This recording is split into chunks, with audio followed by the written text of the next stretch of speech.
All right, welcome to the Class Zero Soldiers podcast episode. I don't even remember. We're going to leave numbers back in 2024, I feel like. I'm your host, Zero.exe, and as always, joined by Soldier by Night. Coming back from the grave from 2024, the Switch 2 trailer kind of pulled us out of our caverns, like lifting up the rock like Patrick and SpongeBob. So we've come to see the light. Had to talk about this as well as we'll get into some of the stuff we've been playing in the meantime. But first, let's start it off. How are you feeling, Soldier? Feeling pretty good. It's good to be back. Definitely have had this on my mind for a while. We've had so many things crop up, video game update wise, but life happens, so I'm here. Nice. How Well, about you? I know this has been a very eventful last couple months for you, so I'm happy that you're here to join me. I think you're Uh, muted. yeah, it's okay. It's a live show. There's going to be some bumps and bruises as we go, but we're going to figure this out or die trying. But yeah, no, it's been a crazy last couple months. Just kind of going into what I've been playing in the meantime. Obviously, Metaphor, Fantasio. I'm not sure how it's pronounced, but I'm just gonna call it Metaphor, so I can look as dumb as possible the least amount of times. But that's been a big one. Final Fantasy 14. I'm still playing that. Mm-hmm. Outside of playing on my alt with you, I have my main account where I recently beat Shadowbringers and all the patch quests, so I am now officially in Endwalker.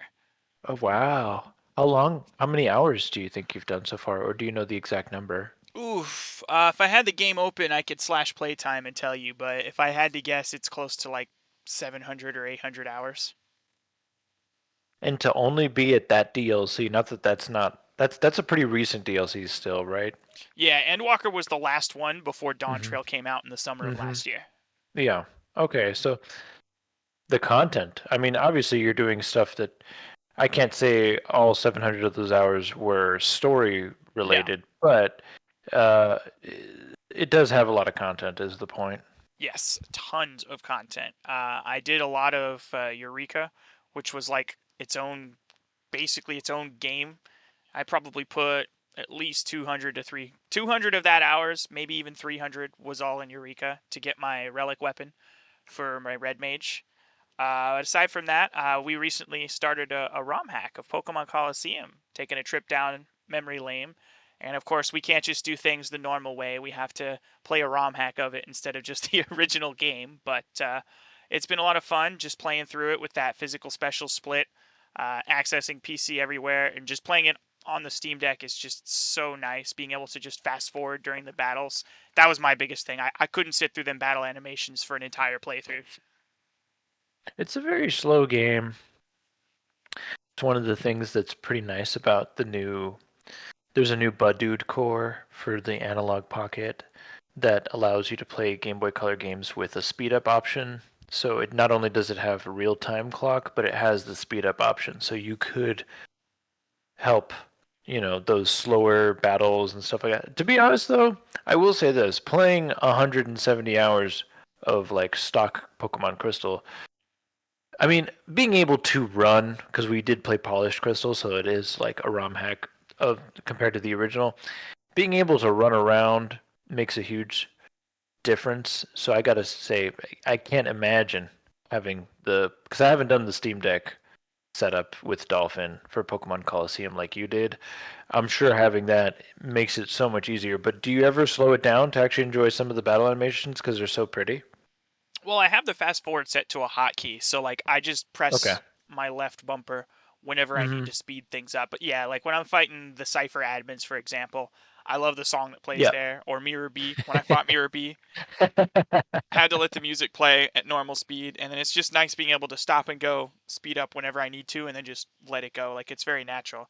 You mentioned the Analog Pocket lets you fast forward or speed up on Game Boy Color games. Is that like assigned to a hotkey, or is that just like a mode you turn on and off? Like how is it? How easy is it to do that? I haven't done it yet myself, so I'm kind of Ah, talking through my ass right now. But I believe it's one of the left or right triggers, and it is a core you have to download specifically to play a Game Boy Color game that's on your SD card. It'll run that, and then you have those other capabilities where you can still use real time clock and you can fast forward. And in development right now is a GBA version of that, so you can do that for like Pokemon Emerald or Oh, any of those. nice. And see, the Game Boy games weren't as bad with like the fluff and the filler. It's mostly just the 3D game Coliseum because it was just so slow. And the Game Boy games, the animations are relatively snappy, but even the ones that aren't, like you can just turn off battle animations entirely if you really Mm-hmm. want to just speed up through the game. So like I feel like pacing was never really an issue with those games. But you're right, having the running shoes just enabled at all times definitely made my playthrough of Polished Crystal a lot of fun. Oh yeah, you can have it enabled, or you can have hold B, kind of like Hard Gold and Soul Silver. Do you remember how you could on the bottom screen just tap the little shoes and always have it on? Yes. Oh, so great. Auto run, man. Heart Gold, Soul Hmm. Silver, just to this day, still masterpieces. I know there's a lot of people Yeah. that still kind of dump on it for not like truly fixing the issues that Johto games had. It kind of reminds me of the discourse surrounding Fire Emblem Echoes, Shadows of Valentia, which is the remake of Hmm. Gaiden. They didn't add the weapon Hmm. triangle, they didn't fix the big open maps, but they did improve so much else while keeping the core of the game alive. So I feel like if they completely remixed Johto with Heart Gold and Soul Silver, it wouldn't feel like Gold and Silver anymore. And I kind of feel like that's the approach Game Freak wanted to take to still make it feel authentic while fixing a few things here and there. So like it does suck that there's not a lot of Johto Pokemon early in the games, but that was part of the experience. You know, you're reliving a piece of history, so they had to keep some historical accuracy to it. You know. Yeah, and I like that. You know what? Gen 5, Pokemon Black and White.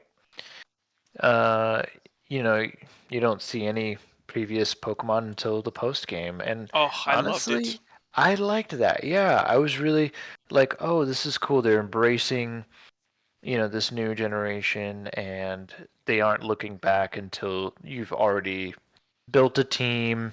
There's nobody you're gonna have again, and so it did feel very fresh. Like that's one thing I loved about it. Sure, it did have a lot of story, which was definitely different than what we're used to, and I definitely liked it. Like that was a very welcome addition, but very different nonetheless. And yeah, having new Pokemon be what you see is great, but I understand people that knock on Heart Gold and Soul Silver with stuff like, oh, you don't get, you know, Houndour until late game, or you don't get Mischievous until late game, and those are Johto specific Pokemon, so not having those ones not be available until you beat certain areas throughout your journey, the first 8 badges, spoilers I guess, or 16.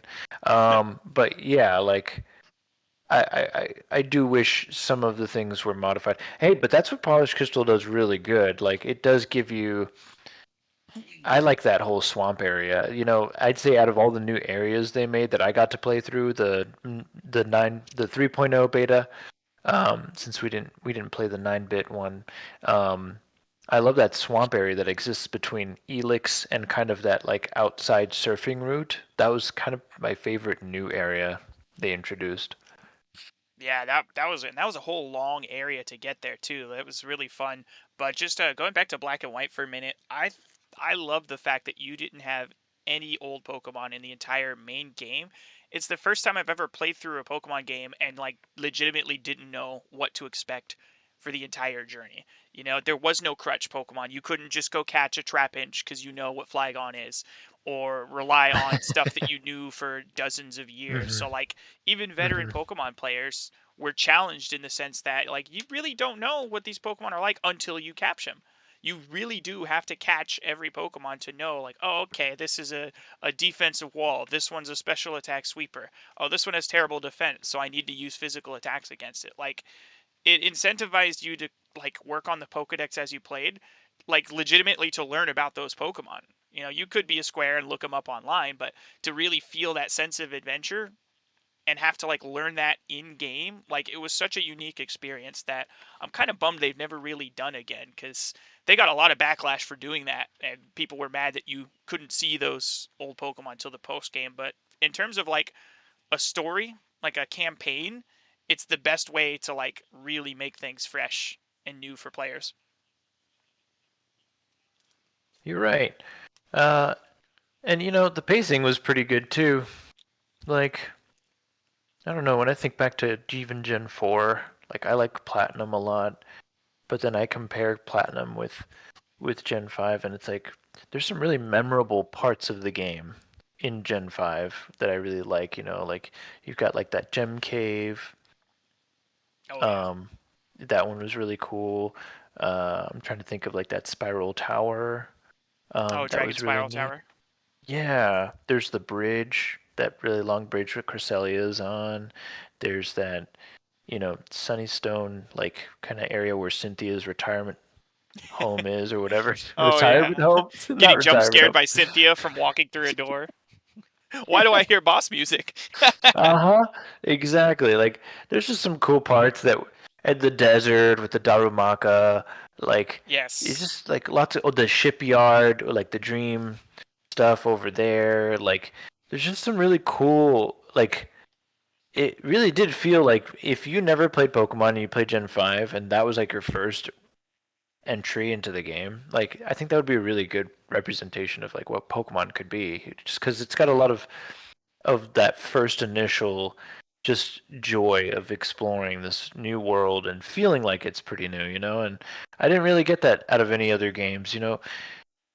Like in Gen 6, they were really focusing, and I know this podcast isn't necessarily about Pokemon right now, so I want to definitely bring it back in here, but just want to say, like, Gen 6, you know, they tried to do so much different that I felt like they didn't really focus on Mega Evolution, even though it was like a new gimmick.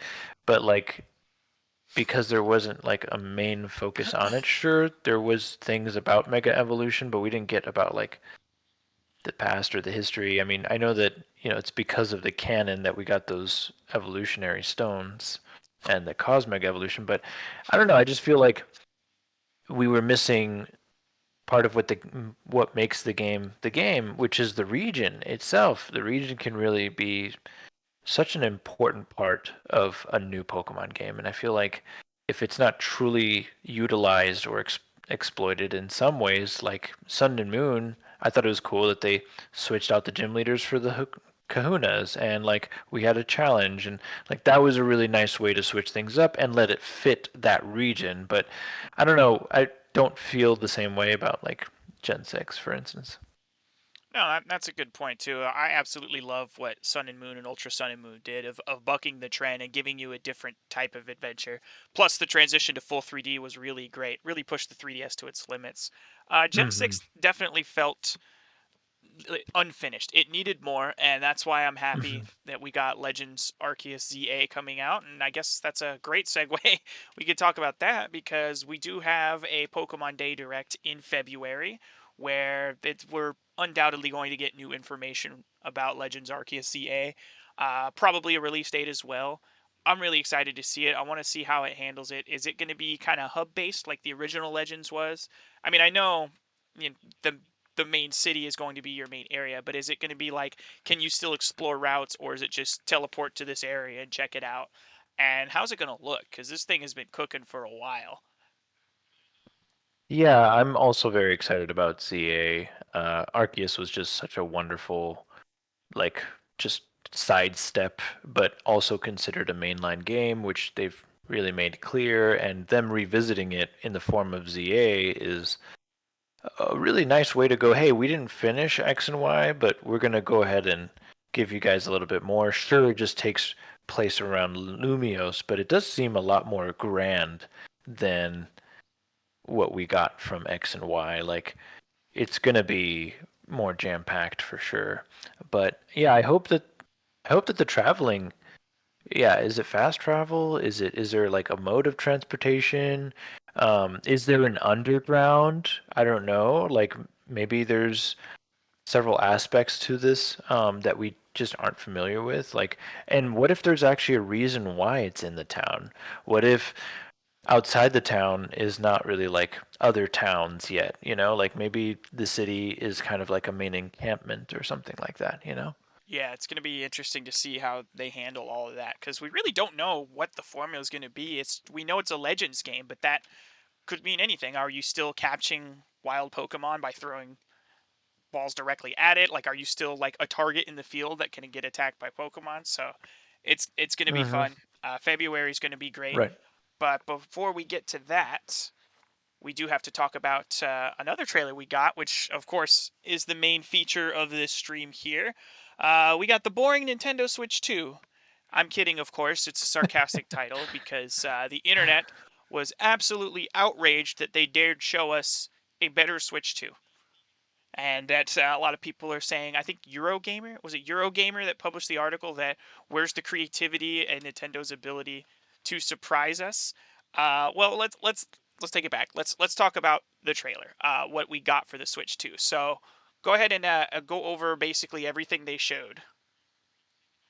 Yeah, so we've got the new Joy-Cons, which snap instead of sliding onto rails, so they're more of a magnetic mechanism, which seems like it's probably going to last you a better time if it's magnetic like that. Oh Less yeah, less chance of a break, which is nice. It's also probably more form fitting, so it feels better when you're actually playing it handheld.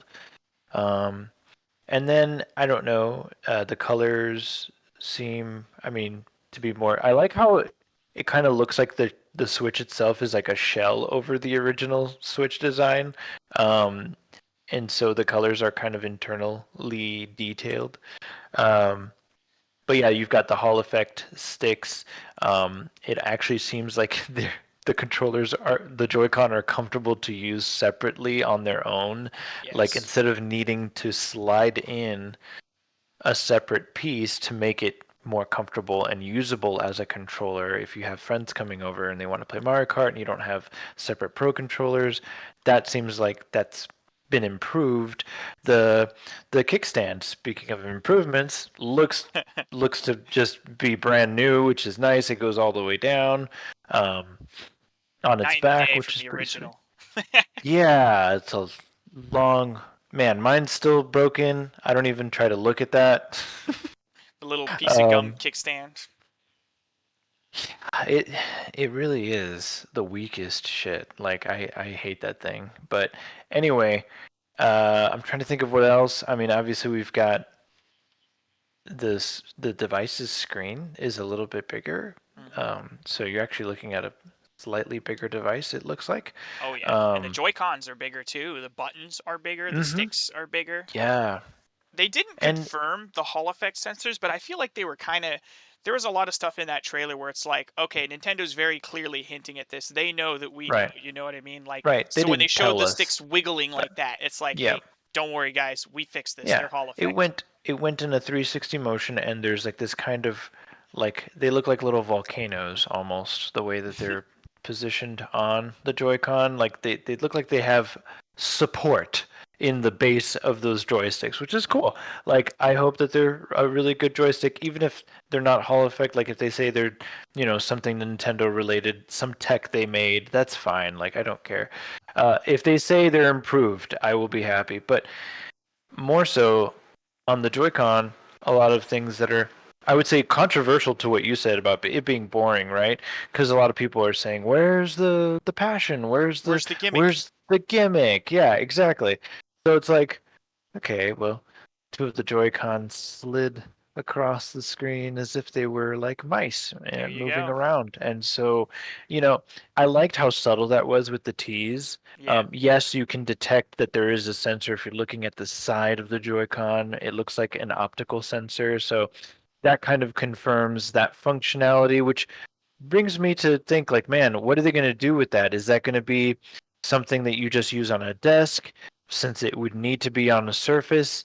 And if you do, is that something where we're going to see games like, if you recall, like the Wii U had a DS emulator? Like, are we going to see stuff like that? I think it was a channel I follow. I'm trying to think of the name, but they brought this point up, and yeah, it's true. We could get some really cool, like new features with this capability. Of course, outside of just doing normal stuff with like a mouse for point and shoot kind of click games. But No, that's a good point too, and I think people are really underselling this as the big gimmick. First of all, the Switch 2 didn't need to have a gimmick. That trailer showed exactly what many people have been wanting from a Switch successor is just give me a better, more refined, more powerful Switch that can still play all my Switch games. They did confirm backwards compatibility. We'll talk about that little disclaimer in a bit because that also caused an uproar. But like, it's definitely evolution versus revolution, and it's the right move. The name Switch 2, that's another thing people called out. Oh, it's so boring. But it's so simple. Keep it simple, stupid. You don't have to go crazy. Kiss, you want to make sure the messaging is clear of what this device is. And with the Hmm. whole video, it showed the Switch morphing into the Switch 2 and a big 2 drop at the end to let you know beyond any reasonable doubt this is not an accessory. This is not something you buy separately for your Switch. This is the next Switch. And personally, I'm super excited, especially if the rumored leaked specs are correct. We're going to have a device that's going to be very, very well supported for the foreseeable future. But yeah, those mice, the optical sensors, I've seen a lot of people online that like to play kind of a hybrid format where like their left hand has like a joystick and like, buttons while they use their right hand on the mouse to actually aim their camera. So having a hybrid system for, aiming would be really good for like shooters. I can imagine Splatoon would be great with this. Super Mario Maker 3 is going to be Hmm. crazy having a mouse and pointer.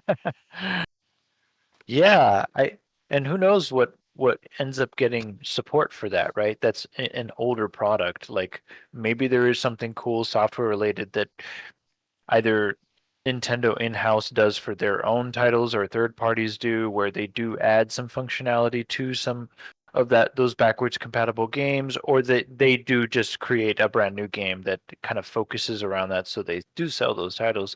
Um, Yeah, I don't think they're yeah, going to patch mouse support you don't think into so? previous Yeah, games, but in terms of new ones, that's why I said Mario Maker 3 instead of 2. They're probably already cooking a new Mario Maker that takes advantage of that because a lot of fans still prefer the Wii U version just because it was so much easier to use with the the touchscreen. stylus. Oh Yeah. yeah. So it's a good way to simulate stylus input or even motion input. So to your point about like DS games, uh, that's that could be a possibility using the mouse input as a way to simulate a stylus touch without using the touchscreen. Which, if you're using it portably, you have it there anyway. But that's a good way to like simulate that while you're in dock mode as Mm, well. that's a good point. And who knows, maybe it won't be so picky about surfaces. Maybe that optical sensor will be like a really good optical sensor where you're kind of looking at, I'm not saying you can use it on any surface, but probably most surfaces, you know? Because right now we have mice you can use a Logitech mouse on almost any glass surface, depending on the mouse, which is really awesome. So I'm like, man, that tech has gone far along. Maybe there's something cool there. Um, I do want to say that I love that they stuck with the Switch 2 naming, just because they've never had that.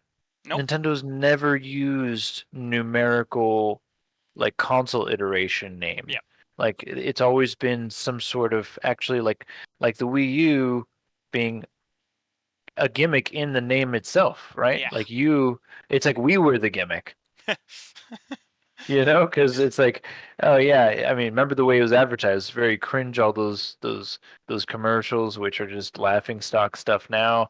But like, even going back a little further, DS, you've got the I on the DSi, even though that's more of just an improved version of the DS. But then you've got the 3DS in a way that's kind of like a numerical, Yeah, it's but it's it's almost, it's it was almost. clever. It was clever though, because like, oh, 3DS is more than DS, so like obviously this Mhm. is the next one. It was like Apple skipping the iPhone 9 and going Yeah, straight to X for it 10. was more than DS, and still another notch up above DSi, but it Yep. wasn't quite there. Yeah, it's That one was interesting. clever. I didn't even think about that, but yeah, that one you could almost consider that the one time they used a number to denote Hmm.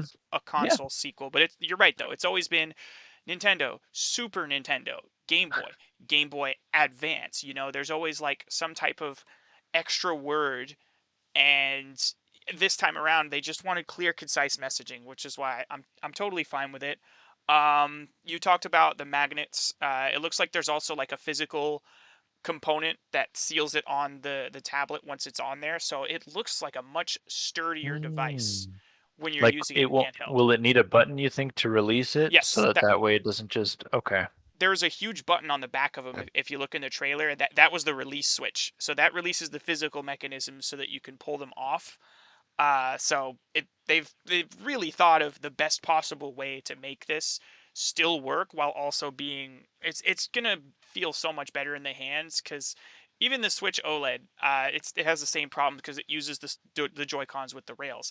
I don't use Joy Cons when I play portably. I bought the Cracked Nitro deck, the Retro Flag. They have a controller as well where it's just one giant piece that you slide the tablet into because it feels sturdier having it in one piece. So this is going to feel so much better where I'm not going to need to buy one of those third party types of things in order to actually enjoy playing in handheld mode. That's really nice. Yeah, I know, because you've been through it to kind of give yourself that better handheld experience without using something like a Switch Lite.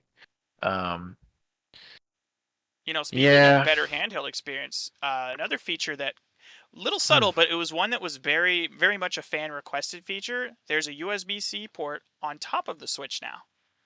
that's right. No, no, that's a good point. I forgot to mention that completely. A lot of people are kind of confused about it. They're like, "Oh, wait, why would that also charge?" But there's some people that would prefer charging from the top, and I imagine on top of, here's the thing. That port Tabletop on the mode. top of the unit also opens up accessories. Yeah, and Yes. tabletop, you're right. But I mean, Yes. accessories, who knows what'll happen? Like they could do anything with that top port. Honestly, that top port, think about it. If it's docked and your bottom port is being used to display out and to charge the unit, maybe that port on the top can do some other things that they might come up with, and there could be even gimmicks designed around that port that are brought out by Nintendo later. Who knows? I'm so glad you said that about the accessories because that was the other part of it. One, it's just good because when you're playing in either handheld or tabletop, it's much more convenient having the charging port up there. But because Hmm. it's a second port, there's a couple things. Accessories is a huge one. Like if it's docked, maybe there's a camera on, like a webcam that you Yeah. could plug into that top port. Yep. Or just tons of other things that you could do with that, like even in handheld. So there was like a patent that someone dug up about a second screen. So for true DS emulation, maybe they sell like an attachable second screen so that you could play DS games on a massive double screen setup. So I Yeah. mean the possibilities are endless and they've only Yep. scratched the surface. It's a teaser. They haven't shown their hand. April 2nd is going to be the big day where we finally see everything about it. But from what we've seen so far, it's looking great. There's so many refinements in that one trailer. One thing I wanted to mention too about the optical sensors for the mouse, both Joy Cons have that. So Hmm. regardless of if you're left-handed or right-handed, you do have an option to use one of those with the optical sensor, regardless of which whether you're left or right-handed. Hey, that's a very good point. Yeah, it'll be available to either one. So, yeah, I didn't even think of that. But that's true. Yeah. And it does look like it could be comfortable. Like the Joy-Con are slightly different shaped. Yes. And obviously they're missing the infrared. So going back to the point you brought up with backwards Yes. compatibility, it's like, sure, maybe some games like Ring Fit and those that take advantage of using something like the IR sensor won't be available out of the box. But here's the thing, similar to how we use Wiimotes on the Wii U, I feel like we'll probably still be using Joy-Con for some of those older backwards compatible titles that are supported, or they just might not be supported, right? They might either just take full support away, and those might be the fringe titles that you can't play, or it's like, hey, just sync up your old Joy-Con, and you can still use that accessory. 100%. I'm glad you brought that back up because that's another thing that caused a big flame war online about what do you mean some games aren't compatible? But the truth is they had that same disclaimer when they released the Switch OLED and the Switch Lite. They're not going to prevent Breath of the Wild or Mario Kart 8 Deluxe or Smash from working on your Switch 2. That disclaimer is literally just there for those gimmicky titles. And as you mentioned, for like Ring Fit specifically, that's going to be compatible as long as you use the old Joy Cons. Because Hmm. going back to leaks months ago, I mean, they've basically confirmed that all of your old Switch accessories will still work on it. obviously the Joy-Cons aren't going to attach, but you can use them wirelessly for those types of games that need those motion controls. Or in Ring Fit's Adventure's case, because it has to be exactly shaped to fit in the peripheral. Obviously, the Switch 2 Joy-Cons are going to work for anything that needs just basic motion controls.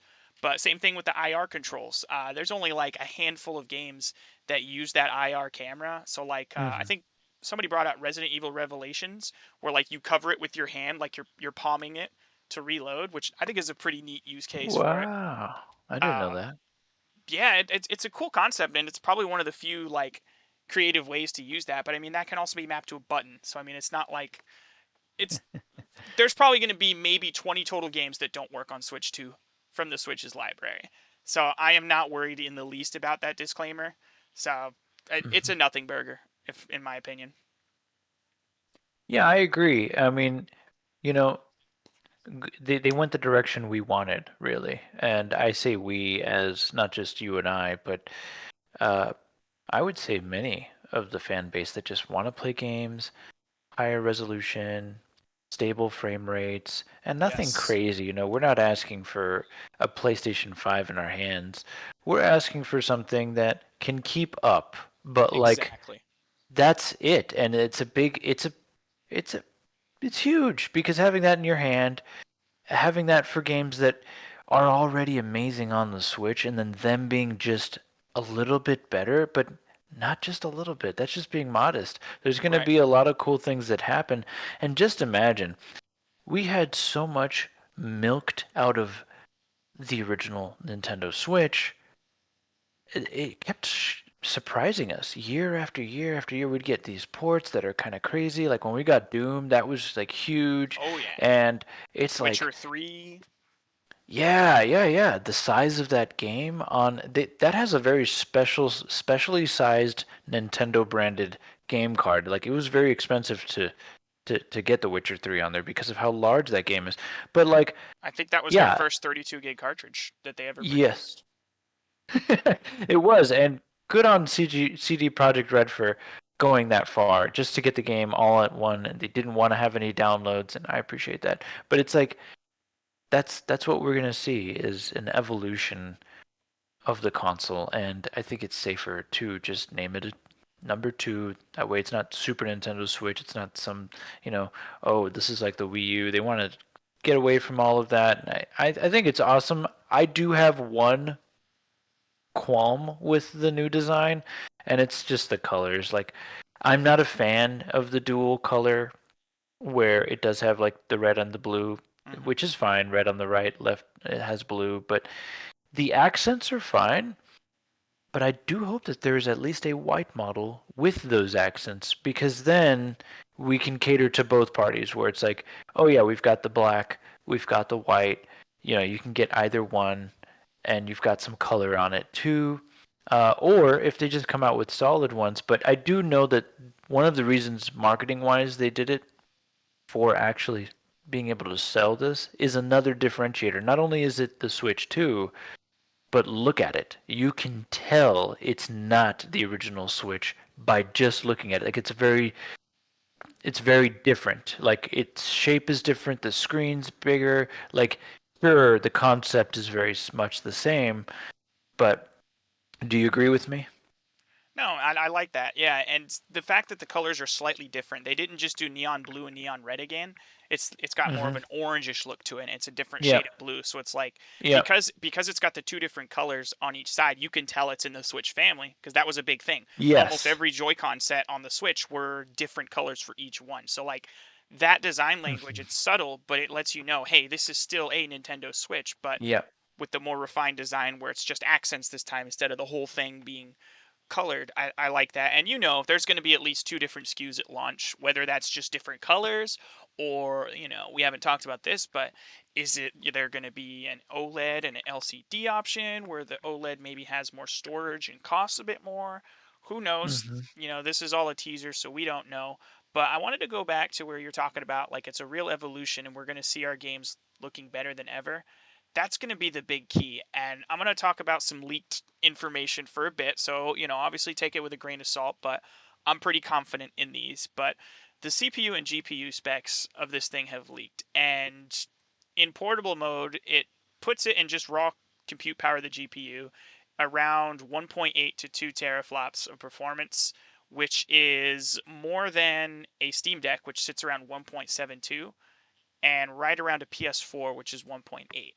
And then in docked, it's supposed to be running at around anywhere, I've seen anywhere from 3 to 3.2 teraflops, which puts it right in the neighborhood of an Xbox Series S and PS4 Pro, which were both around 4.2 teraflops. So like the fact that it's raw power is going to be on par with a PS4 Pro or an Xbox Series excuse me.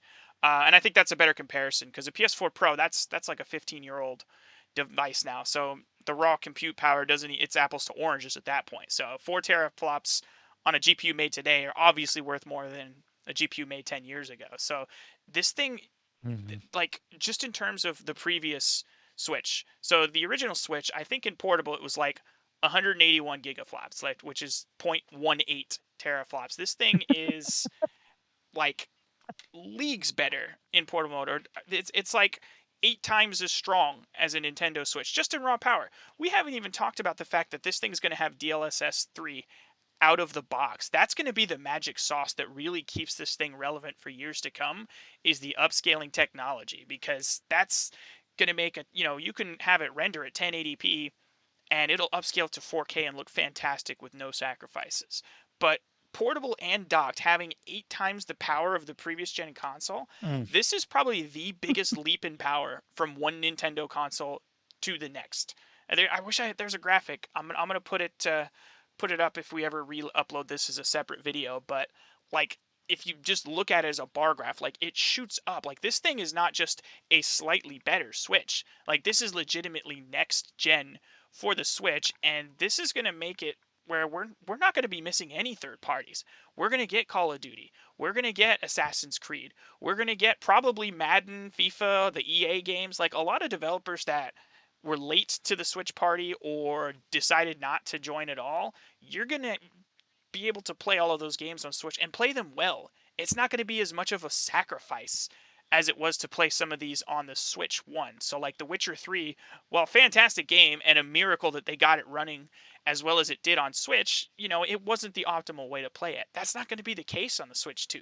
We're talking about a difference in like a game natively running 1080p or 2K versus running 4K on the Big Brother consoles. Most people aren't going to care about that small difference, especially because it means they can also pick it up off the dock and play it on their couch or play it on the bus.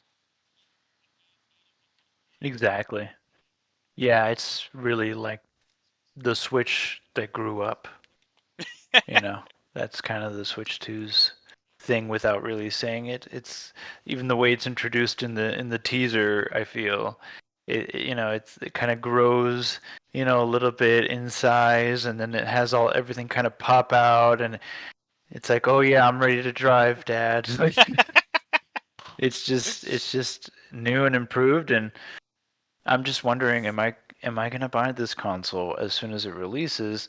And I don't know. I'm not saying that I'm not interested in it like that, because obviously being able to play all your older games with That's a potentially huge leg up.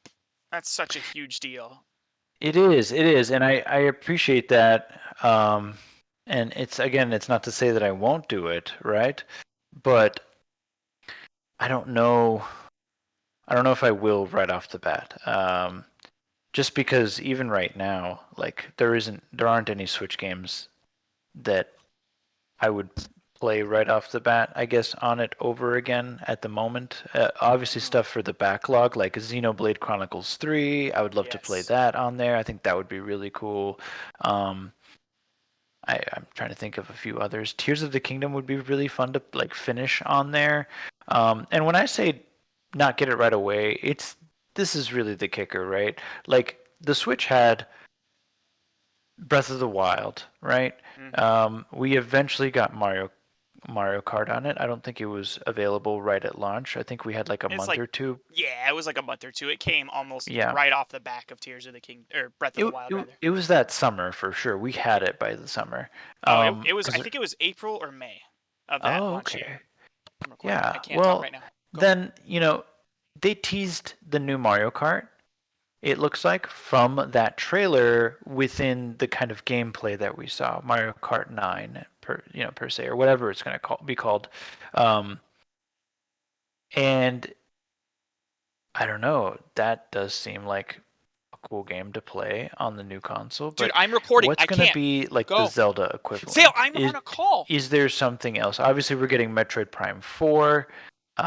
Now, I wonder if Go. that's going to be just a Switch game or is it going to be Switch 2 exclusive? And I wonder if, now that we're talking about games a little bit more, I wonder if we're going to be seeing like, with like PlayStation, for example, like, you know, when they went from PS4 to PS5, sometimes we'd be getting, I'm trying to think of a game Thank you.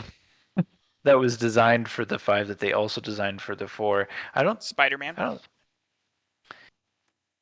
yeah, yeah, no, you're right. They did, didn't they? Didn't they have like a PS5 version only? But like when they came out with a new game, I don't think they ever released like, oh, it's on PS4 and PS5, but it's not on any other console. It's only on these two of our own. So I wonder if they're gonna ever be releasing stuff kind of like that, like a little bit of a hybrid model at first to kind of like ease us into the new console, because obviously it's backwards compatible.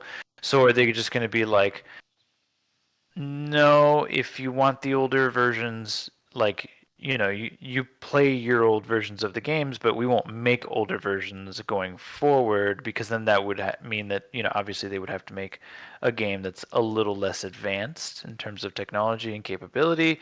So I don't know. I'm just talking. So, well, you bring up an interesting point, and it's a balance they're going to have to strike because you have 150 million Switches out there. So there is a benefit to making a Switch-only version of a game. So they definitely have to think about that when deciding whether or not they want to put it on both consoles. But at the same time, I think it's kind of a situation with the DS and 3DS where games that were already in the pipeline, they were developed for the other console. They'll probably just launch them on the Switch and say, hey, we're going to have a patch, a day one patch that gives you boosted performance on the Switch too. So I feel like we'll see a lot of those. And there's going to be other games that they're designating console sellers. So Mario Kart 9 or 10 or whatever they call it, I can guarantee you, bro, that ain't coming to Switch 1. That is a Switch 2 exclusive game. Oh We've had yeah, for Mario sure. Kart we've had Mario Kart 8 for 11 years. So this will move units. This is a system seller. And I think it's interesting that that's the first game they showed because it's like this is one of the few, you know, franchises that never got a brand new entry in the entire generation of Nintendo Switch. So they're like, "Hey, boom, this what better way to illustrate that this is a new generation than a game that never got a new iteration on the last console." So now that we're talking about games and floodgates are opening, there's a lot of rumors that Metaphor will be coming to Switch 2. However, there's also rumors that they're going to make I mean, it's Atlas, so we know this is kind of a what they're going to do anyway. They're going to make like a definitive edition, like a royal edition of Metaphor. So Mm, I imagine the one on Switch 2 will be that one. If it is, I may purchase it. If it's just the vanilla, I'm going to wait. I'm too far along in my Steam copy to do that. Final Fantasy VII Remake and Final Fantasy VII Rebirth are also rumored to come to Switch, with Rebirth coming in 2026. So, like, those are huge gets for Switch 2. We still have a lot of other things that I don't know if you saw this, but there was a list of games that were basically, quote, leaked to come to Switch 2 no, I from haven't seen that. Xbox. So there was a new Call of Duty game. We know that's coming. They signed a contract, so like it's Mm, not a big surprise to hear that a Call of Duty is going to be on the next console. We thought yeah. maybe we would have gotten it on the Switch, but I Mm-hmm. guess not. But Sooner. Diablo is rumored to, the new Diablo's rumored to come. Okay. The Halo Master Chief Collection is rumored to come over as well. Like the current Diablo game that's out right now, I think it's Yeah, Diablo 4. Diablo 4. It definitely Mm-hmm. could run it for sure. But I'm trying to think of what are some of the other ones. But a lot of Xbox games were on that list. And let's see, Fallout 4, Starfield, Tekken 8, Elden Ring. Elden Ring would be huge. If Elden Ring launches day and date with the Switch 2 with all the DLC on the cart for $70, that is a system seller. Hey, Portable Elden Ring without any compromises. Here it is. That would be huge. Microsoft Flight Simulator is also rumored to come to Switch too. So like we're already starting to hear rumblings of games that are coming to Switch 2 that wouldn't have seen the light of day on Switch. And we're going to know for sure April 2nd. But the fact that we're going to get all this support is really exciting, and one that I'm really looking forward to. And I don't know if it's going to be a launch window title or whatever, but I'm very positive Final Fantasy 14 will eventually come to Switch too. Oh yeah. And yeah, I could see that. I don't know why it wouldn't be, right? Like that's a pretty huge game, but I wonder what's What going to be support you brought. want to see on the Switch too? What's one that if it were announced on April 2nd, you'd say, okay, this is a great game that I would want to buy a Switch 2 for. So like Persona 3 Reload, maybe. uh, I'm a big fan of Persona 4, so I would love Reload, but kind of like what you said about Final Fantasy 7 Remake and Rebirth, it's like just yeah, if those were like kind of even sold together, that would be pretty cool. But yeah, I would love a 3 reload and a reveal of like 4 like for like a holiday release or something where it's like Rewind. Persona 4 yeah, Rewind. Because, yeah, it could TV. yeah, it could be rewind. I know people have teased with like replay. Like it could be so many different things, right? I think it would be really cool, and I love Persona 4, and Mm-hmm. if there was a way to play that on the new Switch and it was the only way to play that game, then I would love that. It's Let me not going to be see. the only way. Because, it's More an Xbox. realistically, It's going to more be a Game Pass realistically, game. more realistically, I think if they were like, this wouldn't be a system seller, but I think it would help sell systems. Like, hey, also Nintendo Switch Online has GameCube support. Like we've got all these Ah. GameCube games now, and like you can play all of them. And um, I'm trying to think of like what else I would want personally. Okay, yeah.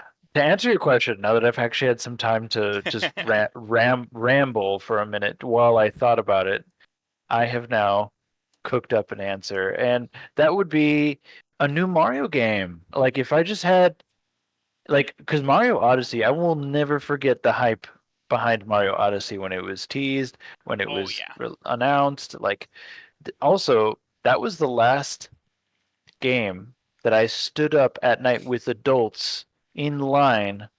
Oh, Well, man. I think I did that with you with Pokemon Scarlet, but it was a little different because we weren't in line or anything like a huge line. It was just like kind of all of us got out of our cars and just like waited a little bit. But um, this was a long line around the building, and it was like it was mostly men, just older men that were just waiting for Mario. And I was like, man, I can't wait to play this. This is going to be great. And I would get the new console if it was a brand new Mario game. Like, there's no questions That's asked. that's a That would good be it one. for me. And I'll Yeah. be honest with you, I feel like we're going to see that on April 2nd. Whether or not it's a launch title or not, who knows? But Hmm. Odyssey was 2017. We have not gotten a 3D follow up to that since 2017. And we had Bowser's Fury, but that was more like just a side mode that they tack onto the remake. So I definitely see a 3D Mario being announced on April 2nd for sure.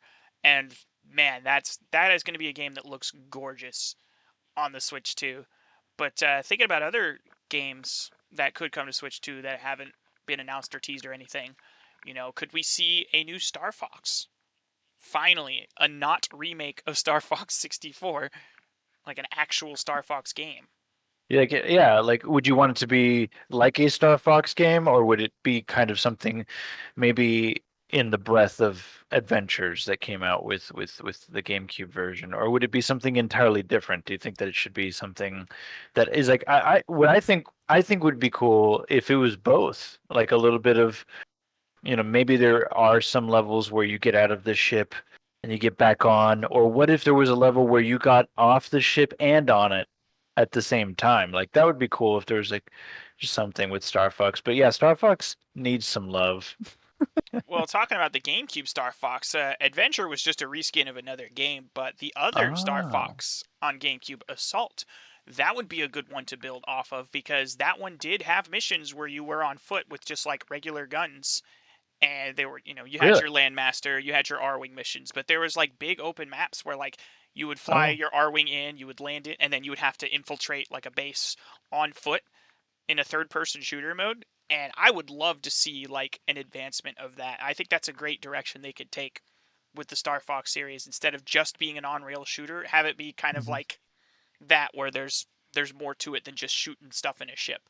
Because Star Fox Zero, I couldn't do Star Fox Zero, but I would Hmm. love an assault like evolution of that. So F That Zero, sounds cinematic.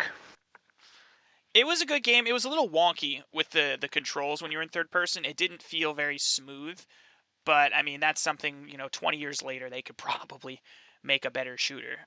Yeah, fix. Speaking of shooters and cross gen, what do you think they're gonna do with Metroid Prime 4? Is that a Uh, cross-gen eligible game? Do you think they have a dedicated Switch 2 version for that? it's funny that you bring that up after I brought it up earlier because that's actually what made me think of that kind of fork of thought where Hmm. I was like, "Oh wait, so are they going to release cuz they've been teasing it on the Switch." Right. So it's like is It that going has to to come be to Switch. I mean, regardless of what you do, there has to be a version for Switch. I don't think there's any, argument that there will be a Switch version of the game. But Well, let's think about the upgrades we got. Remember how there was lots of titles where you bought the PS4 version, you got the PS5 upgrade, or if it was an in-house game, you know, you paid an extra $10 and you got the upgraded version. So I that could be wonder a way to if push it's digital. gonna, yeah, it's gonna be like maybe a model. Yeah, exactly. Push digital that way where it's just easier to upgrade, or it's what if it is a digital copy, you get it automatically or something like Like that. Smart Delivery on Xbox. Hmm. Yeah, something similar. That would help push digital sales, which is always better for them, I know. Uh-huh. But yeah, that would be cool. I don't know. I can't say right off the bat, but I hope that the extra power helps that game and that they're I wonder like did they does has that game been designed with knowing that they're going to have that extra power, or is it, you know what I mean? But it will probably be a hybrid type of For sure. release where it's not just exclusive to the Switch 2. No, I fully agree. I don't think there's any way for as long as they've been teasing this game, they can't Hmm. make it just a Switch 1 game. But I'm just more curious to think, do you think they would just supply a patch for it to run better on Switch 2, or do you think they would put resources to a standalone version? And now that I've kind of rephrased this question, my answer is probably just something close to a patch. I don't know if they would make a standalone game if it was built from the ground up on Switch 1. I don't either. I think that it would just be a more quicker load times, maybe the Yeah. resolution is higher because you're playing on a handheld screen that can support 1080p. That's something else I wanted to bring up was, Yes. The if the screen. screen is 1080p on handheld, if it is, right?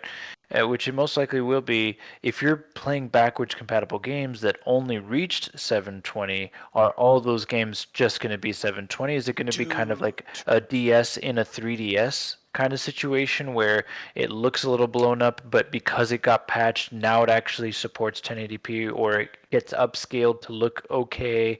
Like, what's that solution gonna be like? It just hit me, bro. As you were saying it, I just had a light bulb moment. Because I've been thinking long and hard about this. Where I've been saying from the start, you don't need a 1080p screen. You know, it's more than fine at 720 on a portable device. But they went out of their way to show that the screen is significantly bigger, which I don't think Hmm. you would do unless you're increasing the resolution as well. Oh my god, dude, Mm. it's so obvious. When you play Switch 1 games on the Switch 2, it's going to use the docked profile in portable mode. That's such a Dude, good idea. dude, oh my God, the solution was in front of us all along. I have literally never thought of that until just 30 seconds ago. It's going to It's be it's docked and portable. it's funny because that's That's how already they do it. possible No with patch is mod. needed. You don't No, need a no, patch to make Switch games run better on Switch 2. That's it. They're going to make the docked it's profile be the default. Holy crap.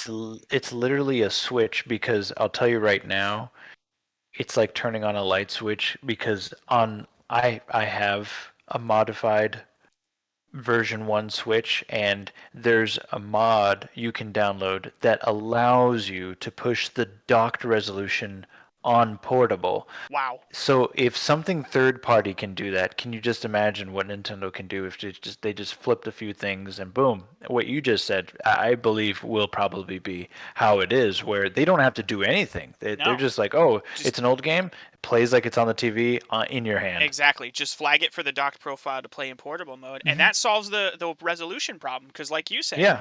they weren't designed to work above 720p in handheld, but if it's likely going to be a 1080p screen, which I wasn't convinced of, but I think at this point it's more and more likely they do jump to 1080.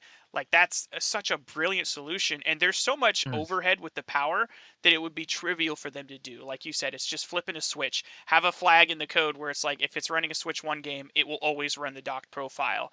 And like at that point, you don't even really need a patch for most games. You would only need it for games that like even docked could not get higher than that. Like there's some games that tap out at 900p. Like Breath of the Wild was one of those games, if I'm not mistaken, where it was Yeah. 900p max, so they could just put a patch to let it run at 1080p. But man, oh my I goodness, would that's I gonna would make expect that. Xenoblade look so good in portable mode if that's how they do it.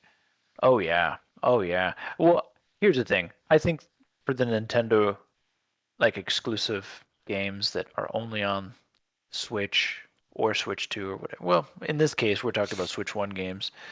For all of those in-house games, those IPs, I feel like they may get a patch to be able to just take advantage of just a little bit of maybe that resolution bump. If I hope games so. only ran at 900p, now they get to go to 1080p.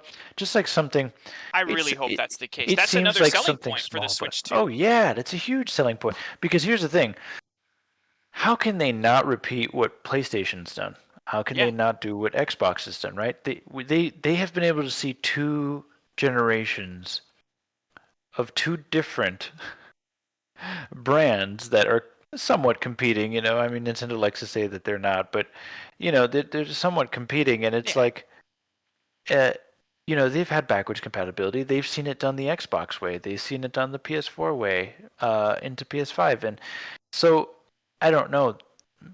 I personally think it is like you said, right? It's not doesn't have to be that complicated. Could just be a few switches, but then also, what if they go, oh, by the way, all of the products that we have made as a studio, we're going to make sure those run better. Uh, because, dude, that's going to sell the console, and they know that. If it's a game they can play somewhere, any fan can play on another console, the PC, they're not going to really care about getting a new Switch. But if it's like, hey, all of your old games are guaranteed to run better, it's not just Yeah. a small facelift. It's like you're gonna get the game like Scarlet and Violet. That's another rumor we got leaked. I think about over a year ago now. Is that they've been working on a patch, Game Freak, Specifically for like Switch 2, yeah. for Switch 2. So you have to think like if something like Game Freak, which is fully backed by Nintendo, it, they're getting it. Like I'm sure lots of the Nintendo titles are gonna get it. So. And like your point with like what a sales pitch that would be, like, hey, you're not just going to get to play your Switch games, but they're going to run better than they ever did with just like a simple patch. So like for games that they don't intend to make a whole new version for, that's such an easy way to say, hey, it's still better on Switch too. So that's the best of both worlds because you're tapping into that 150 million install base of the Switch 1 while incentivizing a reason to buy the Switch 2. It kind of reminds me of Elden Ring. At launch, one of the best ways to play it was the PS4 version running with the PS4 Pro specs instead of getting the native PS5 version. because the targets were a little lower, it was more consistent in the frame rate. So like I could see that being a thing where Switch games just run massively better, to where why bother putting resources into a Switch 2 version when, like you said, that's such an easy thing to do, but still make it Hmm. the definitive way to play them. And third parties, we already know they're probably not going to do that because they want to sell you the game again. So we'll probably get definitive editions of a lot of games. So I mean, I wouldn't be surprised to see a bunch of like Switch games, re-upped for the Switch too. So like the Doom and Doom Eternal, maybe they throw those in a double pack, running like fully, you know, up to snuff on the Switch too. Yeah, there's a lot that can be done with that. Like, yeah, it could be bundled, or um, what if there's, I kind of want to hear about what they have cooking for Switch Online. Yeah, I know I mentioned that a little earlier, but like, what's gonna make me want to continue paying for that? I mean, obviously, I want to play online, so sure, there's that. And like, do the plans change? Are they just easily transferable? Like, are they more expensive? Like, who knows? Like, am I getting extra functionality if they are expensive? More expensive, rather. But that's something that has crossed my mind. Now I realize, I do hope some system transfers of data become easier. Like, man, not being able to back up like your Pokemon like is pretty rough. Like, I do hope they change or improve that. Like, hey, oh, by the way, you can back up your Pokemon stuff, but it is encrypted or something like that, where it's like you have to like type in a code or something on. You know how they said they were going to come yeah, up with a better chat system and stuff. hmm Like, what if there was like a secure way to, because that's all they just don't want you cheating or anything, yeah. right? They want to avoid any of that. So it's like, okay, well, what if it was like multi-factor authentication or something? Like, I don't know. There's got to be a way to be able to do like, signal I'm doing this action, they read it from their server, they allow you to do it or something like that. But yeah, I'm interested to hear about like what their online services are going to change to. Um, Obviously chat support's going to be better since it won't be using the app. There'll be actual, I mean, if they do use the app, it'll be for other functionality, but maybe it'll just all be on the console. I know you've brought it up before. What do you know about that? So first off, I want to touch on what you mentioned about Pokemon backups. I feel like the solution for that is also relatively easy. Why not just make Pokemon Home have the ability to back up your save? So instead of backing up through Nintendo Switch Online, have you use Pokemon's in-house subscription to back up your Pokemon games. And that way they have Mm. direct control over it so they can monitor it for cheating and still give players a way to back up their game saves if something happens. And they could even do it to where like once you restore it, it destroys it so it can't be done again unless you back up on that console and it like ties it to Mm. the there's ways they could do it for sure, and I think tying it to home would be a good way for them to sell that subscription as well. But going back to chat features, so one conspicuous thing that we saw in the Switch 2 trailer is that button below the home button on the right Joy-Con, This the C button, right? the C button. Yeah, we've seen from the leaks that there's a little C on it, but it was scrubbed from the trailer for, Nintendo wants to save that for a later reveal, likely April 2nd. But the rumors that we're getting are that they're finally stepping into the modern world and having a system-wide chat feature with voice calls and screen sharing. It's essentially going to be like Discord built in to your Nintendo Switch 2. Ooh. Wait, built in is amazing. If that's the case, and can you imagine it being like a seamless kind of thing? Like, yeah, that would be huge. Whether you're streaming or like maybe you're playing with a friend, who knows what that's like? Like, here's something that's kind of interesting, right? What if you had a friend, right, that I don't know, wanted you to play a game with them, sure, but what if you could just see them what they're playing? I know PlayStation has that where you can like watch a friend of yours play a game, but it'd be kind of cool to watch. Just imagine handheld, you just tap on somebody's. I hope the UI gets improved too. Like, I Oh know yeah, I'm kind of. it's got to. It has to. They're not going to run it back with the same OS. Like The Switch, we got to remember too, like we do a little lose a little bit of context now that we know that the Switch is one of the most successful units of all time, like consoles of all It time. But just sold more than PS2 lifetime yeah, sales. and but when it first came out, Nintendo was like, "Hey, this is kind of like a last ditch effort. We're gonna throw this together." They used off the shelf Tegra parts, which they would never normally do because they were desperate to find a way out of the Wii U hole. So like, it is a bummer they never went back and fixed that. But that's part of the reason things were so bare bones. Is like it was like, hey, we need to get something out there to replace the Wii U because this didn't work. So they kind of scrambled. But this time around, it's coming off of their most successful home console ever and one of the most successful consoles ever. It's going to have a lot more to it. We may finally get themes that are not basic black and basic white.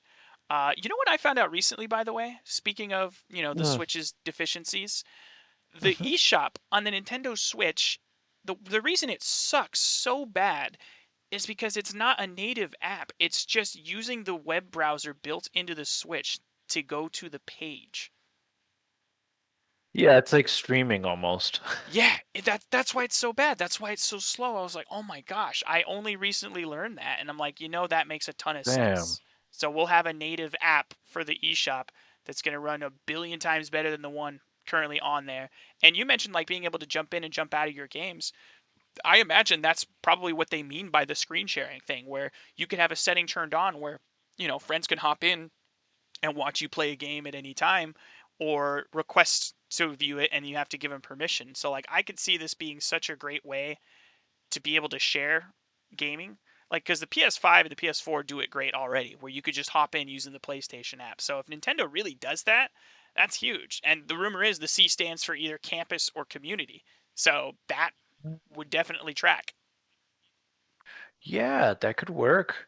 And that could actually be an expansion of what's included in the new online service, or if there is a new online price or something like that. It's like, hey, this is another feature that the Switch 2 is able to do.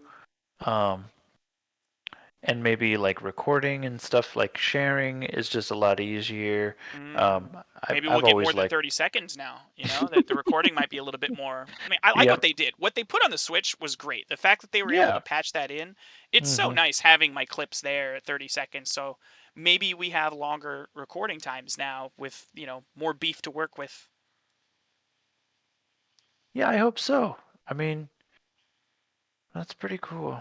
What a nice time. I think it's awesome that like we made it to see another Nintendo Switch.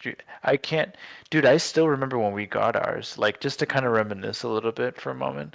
Um, Now let's do that. yeah, That's a good way to wrap up this episode. Let's look back on, yeah, the great moments of the Nintendo Switch. you actually, I, I'm trying to remember.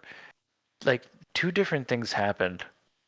So the Switch was kind of like the Wii, where it was very difficult to find one.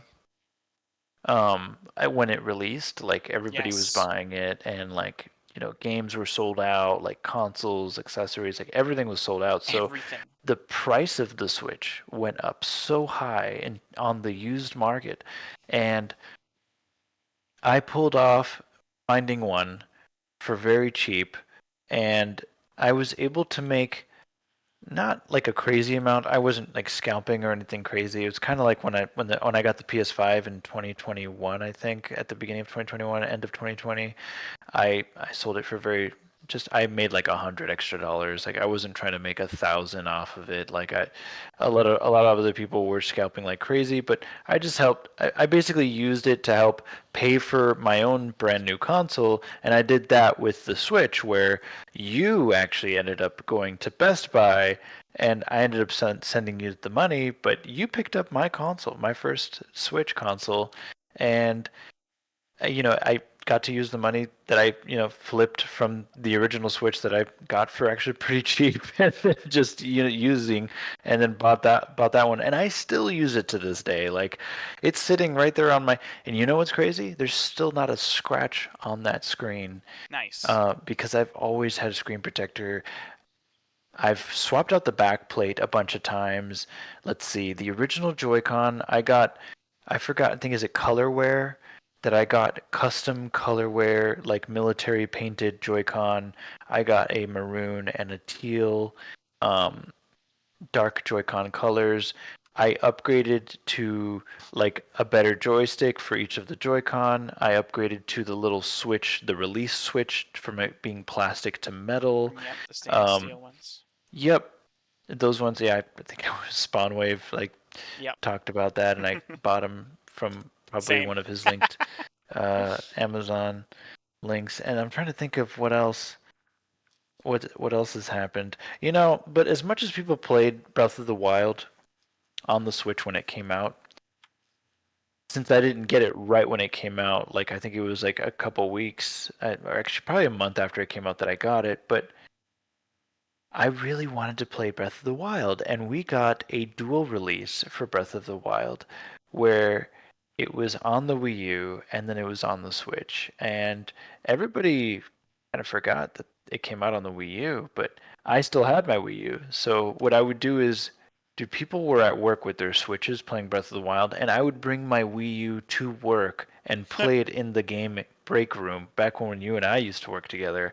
And I used to just hook up my Wii U to the gaming TV that was there, and I just sat on the couch playing Breath of the Wild, and I beat the game on the Wii U actually before I played it again on the Switch. But yeah, that was the time. Man, that is a good memory. I forgot that I got your first Switch, but I remember that making that trip to Best Buy. We couldn't believe Uh-huh. they were in stock. Yeah, I know. Yeah, that's you were like, do you want me to get you one if they have any extra? And I'm like, yeah, if they let you buy one, sure, get me one.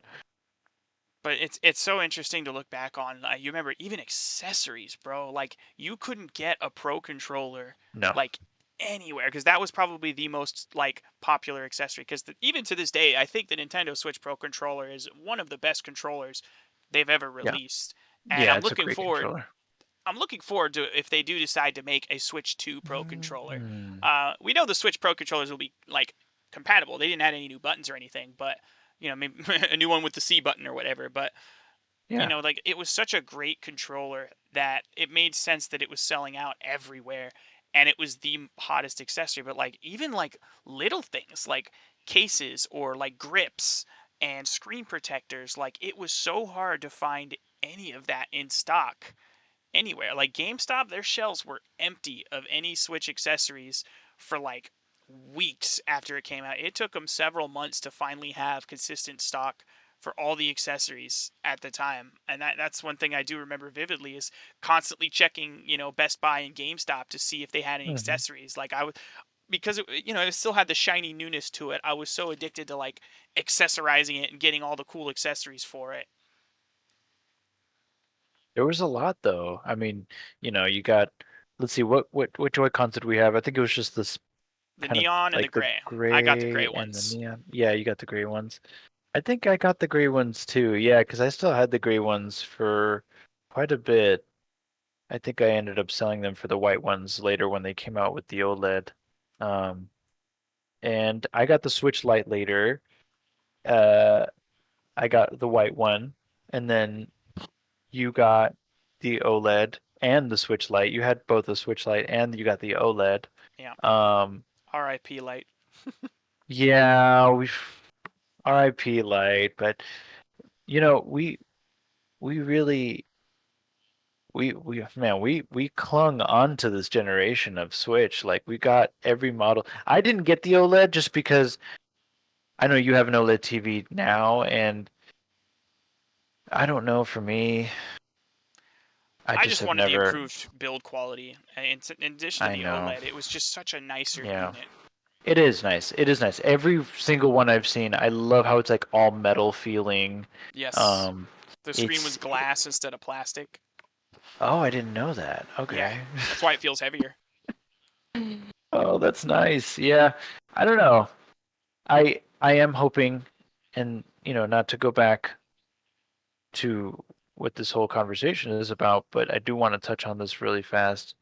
I do hope it's just maybe like micro LED, mini LED or something. Yes. If it's Don't not just give us a OLED, basic IPS. Like give us something that's like yeah. higher quality. Make it to where I don't miss my Switch OLED.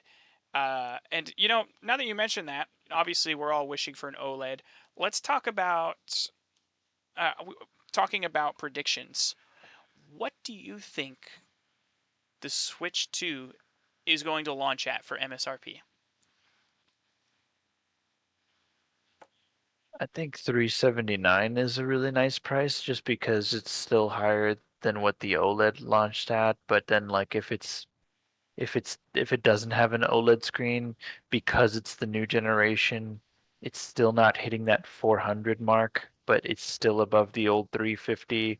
And then right now, like with inflation and like current market prices, like maybe that sounds more feasible, you know? Like I think Mhm. that would be a pretty I know it's 379.99 is not like the most attractive, but I think that it could sell pretty well at at that price point personally. But what do you think? No, that's a good number, and I think if consumers saw that price point after seeing like all the games and features of it, like that would be huge. Personally, I think it's gonna launch if it's an LCD screen or a non OLED. Let's just say if it's not an OLED screen, I feel like 399 is the sweet spot for them. Mm, My dream scenario is that they have the LCD one at 399, or maybe like you said, maybe they do a 379 for an LCD model with 256 gigabytes of built-in storage, but then they have an OLED model that has 512 for 449 or even 499 if they wanted to up it to like a terabyte. I feel like that would, for the hardcore crowd, I would spend $500 on a fully premium Switch 2 right from the get-go that I won't have any temptation to upgrade later on. yeah. You know, I know that that would be very new for Nintendo doing something like that. Having two different models. Like I know that we've talked about that before, either in passing or maybe on a previous podcast, but The Wii U did it. They had the basic and the deluxe, and the deluxe had more stuff in it. So there is where precedent. Oh, you're right. I totally forgot about that. I always Here's the thing about the basic and deluxe. I'm gonna say right now, I always liked that the basic was white, but the deluxe like had to be a Quadruple glossy black. storage. Yeah, quadruple. It was crazy. And I don't know that I like what you said though with the 450. I think that's See, that would be cool. Like, hey, just make it 380 base, 450. Now you get double storage or something with the better screen. It's like hopefully that like lowers their production cost of like having to make too much of. I mean, here's the thing, dude.